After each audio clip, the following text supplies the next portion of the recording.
നമസ്കാരം. Detective evening ന്യൂസിലേക്ക് സ്വാഗതം. ലഹരിക്കെതിരെ സംസ്ഥാന സർക്കാർ പ്രഖ്യാപിച്ച ഓപ്പറേഷൻ തുഫാൻ അങ്കമാലിയിലും ശക്തമാകുന്നു. ഇതിന്റെ ഭാഗമായി അങ്കമാലി നഗരസഭ പരിസരത്തും KSRTC ബസ് സ്റ്റാൻഡ് പരിസരങ്ങളിലെ കടകളിലും അധികൃതർ വ്യാപക തിരച്ചിൽ നടത്തി. വരും ദിവസങ്ങളിലും പരിശോധന കർശനമാക്കാനാണ് ഉദ്യോഗസ്ഥരുടെ തീരുമാനം. കൂടുതൽ വിവരങ്ങളുമായി റിപ്പോർട്ടർ ചേരുന്നു. ലഹരിമുക്ത കേരളം ലക്ഷ്യമിട്ട് സംസ്ഥാന സർക്കാർ നടപ്പിലാക്കുന്ന ഓപ്പറേഷൻ തുഫാൻ അങ്കമാലി നഗരസഭയിലും ശക്തമായി ആഞ്ഞടിക്കുകയാണ്. അങ്കമാലി നഗരസഭ ചെയർപേഴ്സൺ, കൌൺസിലർമാർ, എക്സൈസ് വകുപ്പ് എന്നിവർ സംയുക്തമായാണ് നഗരസഭാ പരിസരത്തും KSRTC ബസ് സ്റ്റാൻഡിലെ വിവിധ വ്യാപാര സ്ഥാപനങ്ങളിലും മിന്നൽ പരിശോധന നടത്തിയത്.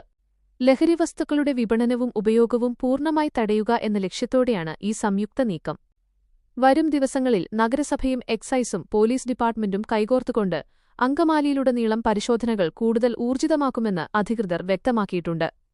നിയമലംഘകർക്കെതിരെ കർശന നടപടിയുണ്ടാകുമെന്ന മുന്നറിയിപ്പും അധികൃതർ നൽകുന്നു. ഡിക്റ്റേറ്റീവ് ടിവിക്ക് വേണ്ടി അങ്കമാലി KSRTC ബസ് സ്റ്റാൻഡിൽ നിന്നും റിപ്പോർട്ടർ.